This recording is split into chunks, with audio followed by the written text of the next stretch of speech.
আলহামদুলিল্লাহ 1952 সালের ভাষা আন্দোলন দেখিনি, সেটাও অবদান ছিল ছাত্র ভাইদের।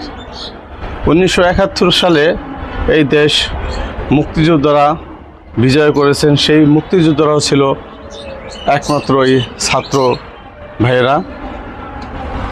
আবার নতুন করে দেশ স্বাধীন হলো আবু সাঈদের কারণে। এই আবু সাঈদের কারণে আজকে আমরা দেশ স্বাধীন পেয়েছি। 2024 সালে 5ই আগস্ট আমরা নতুন করে দেশ স্বাধীনতা পেয়েছি, দেশ নতুন করে স্বাধীন হয়েছে। আবু সাঈদের জন্য সবাই দোয়া করবেন, ইনশাআল্লাহ দেশটা আমরা পেয়েছি, আমরা একটা স্বস্তি পেয়েছি, আমরা একটা ভালোভাবে নিঃশ্বাস ছাড়তে পেরেছি।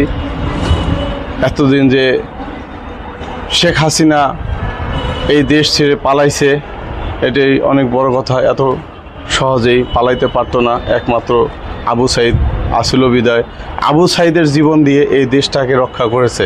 আবু সাঈদের কারণে আজকে আমরা বাংলাদেশ নতুন করে স্বাধীনতা পেয়েছি। তো সেই আবু সাঈদের জন্য সবাই তার আত্মার মাগফিরাতের জন্য দোয়া করবেন, এবং নতুন প্রজন্মে যারা কাজ করতে আসছেন কাজ করবেন, ইনশাআল্লাহ সবার জন্য দোয়া ও ভালোবাসা রইল। আপনার দেশ ভালোভাবে সুন্দরভাবে পরিচালনা করবেন, আমরা এটাই আশাবাদী। ইনশাআল্লাহ সবাই ভালো থাকবেন, সুস্থ থাকবেন। আসসালামু আলাইকুম ওয়া রাহমাতুল্লাহি ওয়া বারাকাতুহু।